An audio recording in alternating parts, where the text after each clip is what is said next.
Bismillahirrahmanirrahim. Alhamdulillahirabbil alamin wa bihi nasta'inu ala umuri dunya waddin. Asyhadu an la ilaha illallah wahdahu la syarika lah wa asyhadu anna Muhammadan abduhu wa rasuluh. Allahumma la ilma lana illa ma 'allamtana innaka antal alimul hakim. Rabbi zidni ilma warzuqni fahma, amma ba'du. Jamaah salat zuhur yang berbahagia, semoga Allah selalu memberikan kekuatan kepada kita dalam menjalankan ibadah puasa di bulan suci Ramadan, dan kita dapat melaksanakan amal-amal terbaik di bulan ini. Pada siang hari ini kita membahas satu tema, yaitu menjaga puasa. Kenapa harus dijaga? Apakah orang berpuasa itu ada kemungkinan dia puasanya zong, ya, ibaratnya ya, puasanya nggak dapat apa-apa? Mungkin bisa jadi karena Rasulullah Sallallahu Alaihi Wasallam paling tidak beliau dalam hal menjaga puasa itu ada beberapa hadis yang secara tegas memerintahkan atau mengajak kita agar kita menjaga puasa kita. Dalam satu hadis yang diriwayatkan oleh Imam Bukhari radhiyallahu an, Nabi bersabda, man lam yada qaulaz zuri, ya, wal amala bihi falaisa lillahi hajatun fi ayyada'a ta'amahu wa syarabahu. Barang siapa yang tidak bisa meninggalkan perkataan dusta, ya, syahadatuz zur atau qaulaz zur, perkataan dusta, wal amala bihi, dan berbuat buruk atau berbuat yang dosa, maka Allah tidak butuh ia meninggalkan makan dan minumnya. Artinya Allah tidak butuh terhadap puasanya, ya, dia yang sudah berpuasa meninggalkan makan, meninggalkan minum itu Allah nggak butuh, artinya Allah nggak terima. Allah nggak mau menerima puasa orang yang dia berpuasa tapi dia tidak bisa meninggalkan qaulaz zur, ya, perkataan dusta, kemudian amaluz zur, ya, yaitu perbuatan buruk atau perbuatan yang dosa. Nah, ini jadi sehingga kalau bahasa orang ini orang awamnya, ya, mending sekalian nggak usah puasa, ya. Tapi nggak benar juga, ya. Ya, kalau kamu kok nggak puasa hari ini, aku mau ngomong yang jelek-jelek, katanya, ya. Nah, tentu tidak demikian, ya. Tetap bagaimanapun masih baik orang yang berpuasa, meskipun puasanya itu, ya, masih tercampur dengan tadi, ya, mungkin dia tidak sadar, ya, mungkin dia khilaf gitu, ya. Ya, tapi kalau benar-benar disengaja, tentu itu di situ jelas, ya. Nabi juga bersabda dalam hadis Ahmad dan Ibnu Majah, ya, rubba shaimin laisa lahu min siyamihi illal ju' wal atash, ya. Boleh jadi banyak orang yang berpuasa tapi dia tidak mendapatkan puasanya kecuali haus dan lapar. Nah, hadis ini juga menyiratkan bahwa puasa ini tidak cukup hanya dengan tidak makan dan tidak minum, Kemudian juga Rasulullah Shallallahu Alaihi Wasallam juga melarang kepada orang yang berpuasa itu untuk bertengkar atau berdebat, berkelahi. Ya. Maka Nabi bersabda dalam riwayat Bukhari dan Muslim, fa idza kana yaumu shaumi ahadikum fala yarfuth, maka jika salah seorang di antara kalian berpuasa, maka janganlah ia berkata rofath. Rofath itu artinya kotor, berkata kotor. Wala yaskhab, dan janganlah ia bertengkar. Jangan dia bersih tegang atau berkonflik begitu ya. Fa in sabahu ahadun falyaqul inni shaimun. Kalau ada orang yang mencaci maki dia, sabah itu artinya mengumpat, mencaci maki, maka maksimalnya dia hanya boleh mengatakan, boleh menjawab falyaqul inni shaimun. Maka hendaklah ia berkata aku sedang berpuasa. Nah, artinya bahwa ketika orang berpuasa ini benar-benar nggak boleh berantem gitu ya. Nah, tadi nggak boleh berkata kotor, nggak boleh berantem. Walaupun faktanya juga ada orang yang berantem mau berbuka itu, videonya viral ya, karena rebutan takjil itu ya. Kemudian berantem dan pukul-pukulan ya. Terus bagaimana ini puasanya? Nah, jadi sangat disayangkan. Nah, karena Nabi juga menyebut bahwa puasa itu sendiri adalah junnah, perisai. Wasyamu junnatun. Dalam hadis Bukhari dan Muslim Rasulullah bersabda, wasyamu junnatun, puasa itu seperti perisai, seperti tameng yang akan menjaga, melindungi fungsinya dari segala hal yang buruknya. Nah, termasuk juga adalah puasa itu menjaga kita dari api neraka. Maka yang kita selain kita ini kepingin mendapatkan surga, dan niat-niat yang lain adalah bahwa puasa itu adalah sebagai penghalang. Ibaratnya ini kalau pemadam kebakaran itu kan punya baju apa namanya, APD pelindung apar untuk kebakaran, sehingga itu kalau kena api dia nggak mudah kebakar. Nah, nanti yang akan menjadi pelindung kita, yang melindungi tubuh kita adalah puasa ini. Dan juga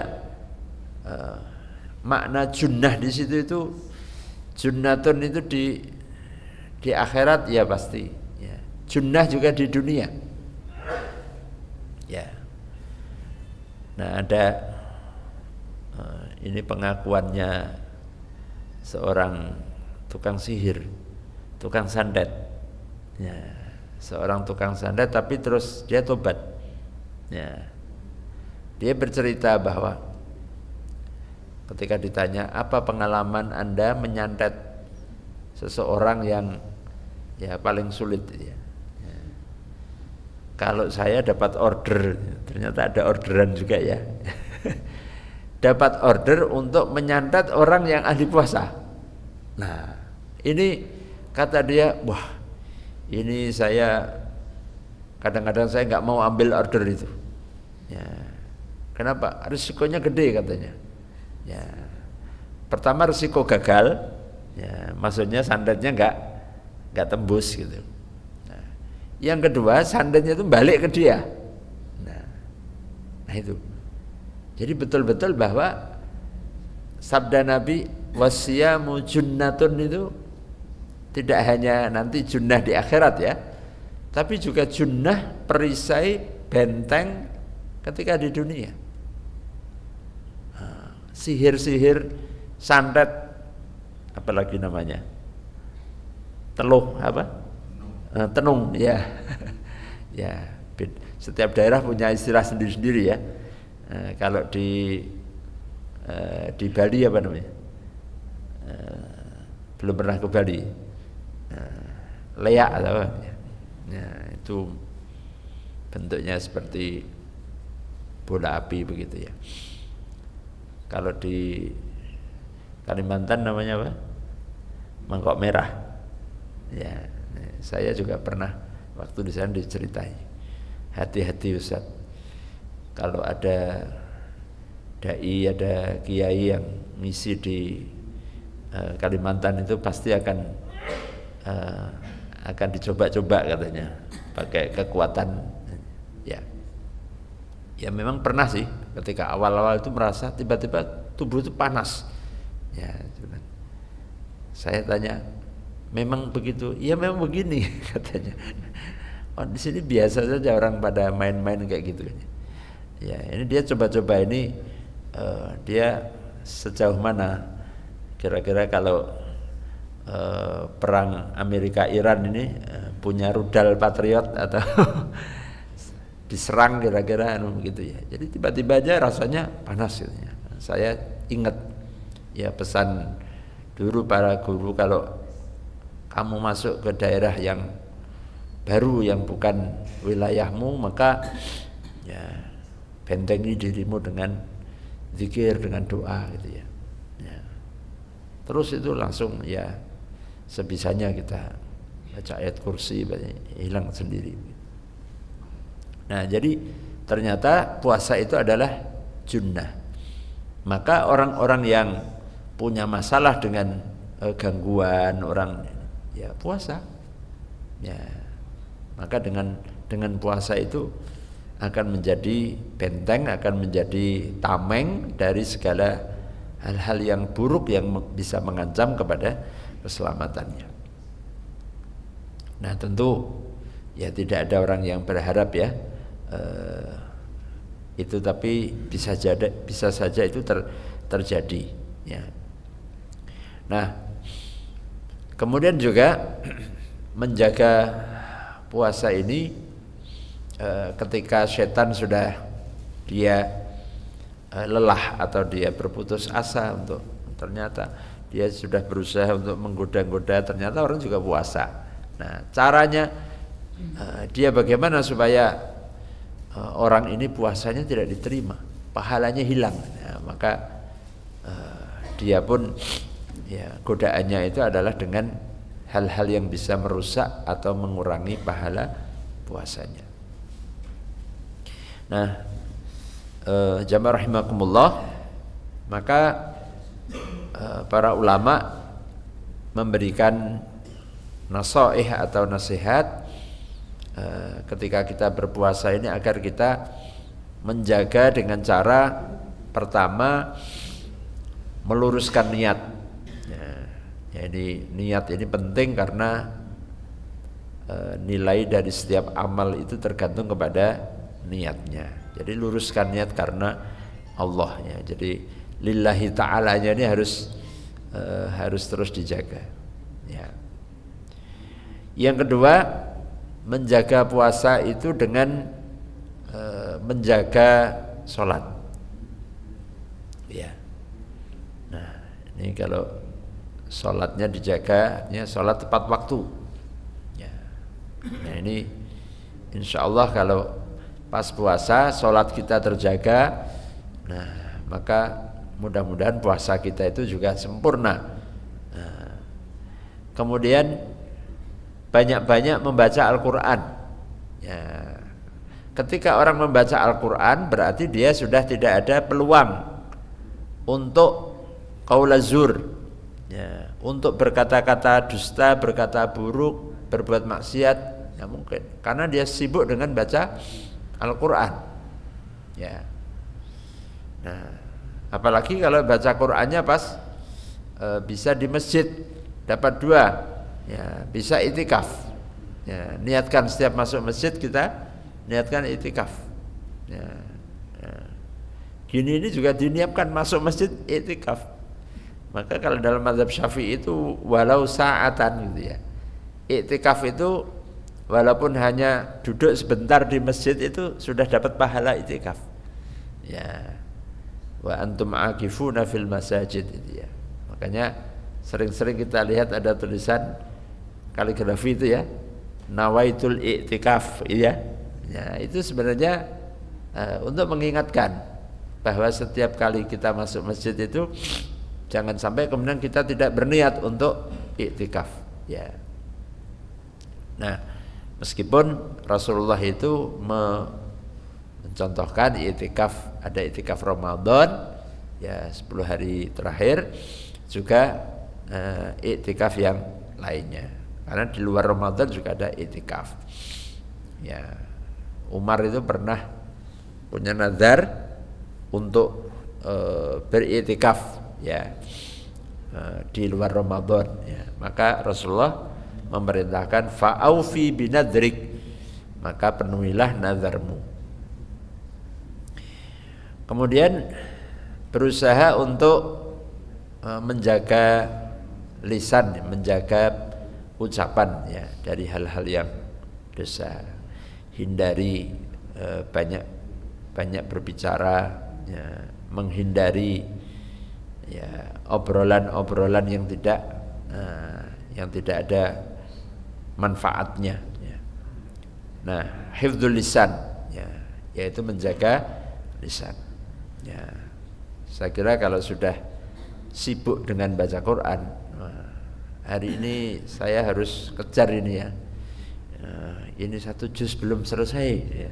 Ini 2 juz belum selesai. Jadi eman-eman waktunya itu betul-betul digunakan untuk ngaji, untuk deres ya.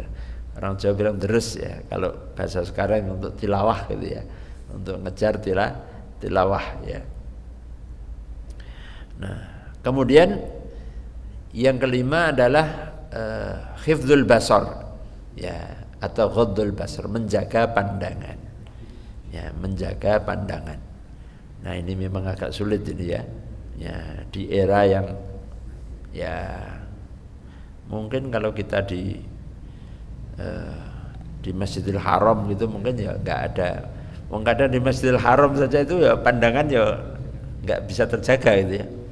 Ya delok askar Saudi itu sekarang kan yang sing cewek ya ayu-ayu gitu ya. Iya Mas Fakih ini ya. Ya, saya lagi mulai umroh ini ya. Nah, hati-hati juga ya.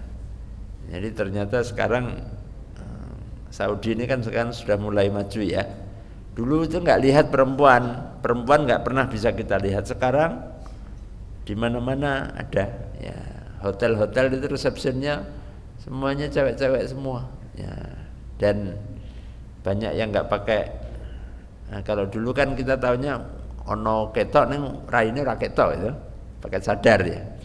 Sekarang 1-2 yang pakai, kebanyakannya malah tidak bersadar. Kadang-kadang malah kudungnya disambar kayak gini tok. Iya Mas ya. Nah ya. Ini karena ada perubahan di jalan-jalan ya. Ya, kadang-kadang juga apa yang kita lihat di Jakarta, di kota-kota besar ada juga sekarang. Ya. Nah, ini semakin menjaga pandangan ini jadi semakin makin sulit ya. Ya, terutama adalah menjaga pandangan dari HP-HP kita ini ya. Dari HP-HP kita ini, dari komputer kita, dari ya layar-layar yang ada di sekitar kita. Nah, kemudian memperbanyak zikir, memperbanyak doa ya. Nah, ini bagus kalau kemudian kita supaya ingat kita zikir terus. Boleh bisa pakai itu tasbih digital ya. Nah, ini kan ada yang mungkin jenengan nggawa tasbih ini saja nang kantor nggawa tasbih kok saja iki arep nyambut gawe apa arep tahlilan gitu. Ya mungkin ya aneh aja ya. Ya tapi kalau yang pakai tasbih digital itu anu ra ketok kayak cincin dah. Ya di sini ya. Ya sambil ini gini sambil dipanjat-panjat kan itu ya. Astagfirullah, astagfirullah, astagfirullah atau ya zikir apapun ya. Ya. Asal jangan zikir yang fulus ya.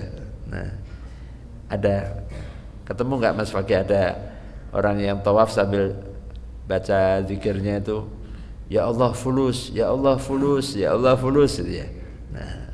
Nah itu ternyata ya macam-macam ya. Ternyata orang-orang ya.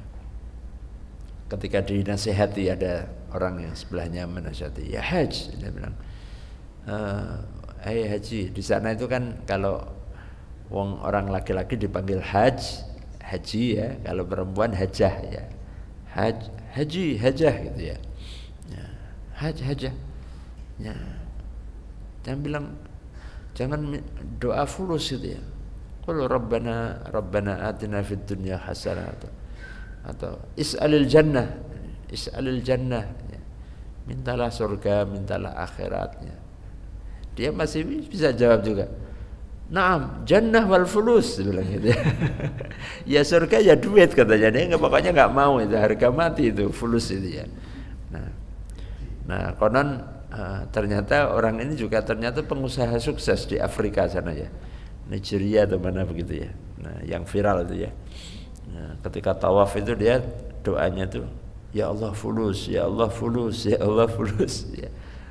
Nah, ya tentu zikir yang paling utama adalah zikir yang diajarkan oleh Allah di dalam Al-Quran dan oleh Nabi ya. Ya contohnya umpamanya zikir utama ya kalimat tauhid ya, afdhalu dzikri fa'lam annahu la ilaha illallah ya. Nah, kita baca la ilaha illallah, subhanallah, astaghfirullah ya. Nah ini dengan zikir ini akan menjaga puasa kita supaya tidak terkotori dengan ucapan ataukah pikiran ya. Kadang-kadang pikiran kita melamun ya, bayang ke kemana-mana gitu ya, ya berzikir.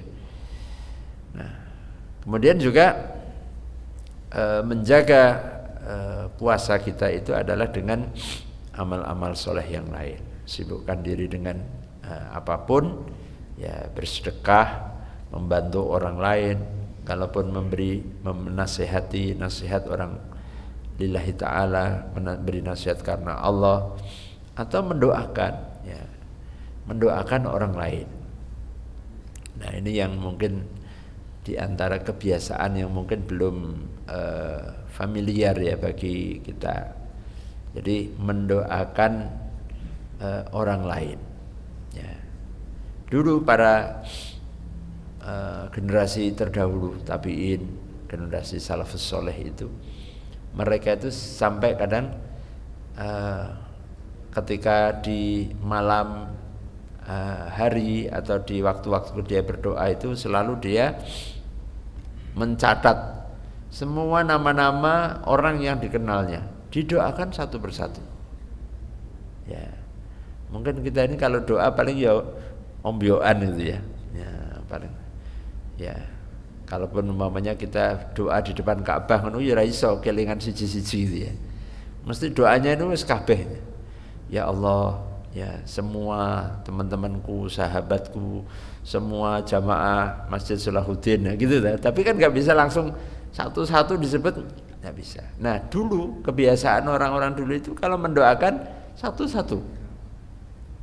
Nah, makanya ya, dan keuntungannya adalah ketika kita mendoakan itu diri kita otomatis masuk katut dengan doa kita itu. Jadi maunya kita mendoakan, ya Allah, saudaraku si fulan ya Allah, karuniakanlah ya Allah rezeki yang halal, mudahkan segala urusannya. Itu malaikat ketika mendengar itu mengaminkan wa iyyaka, wa iyyaka, wa iyyaka, dan juga kamu begitu.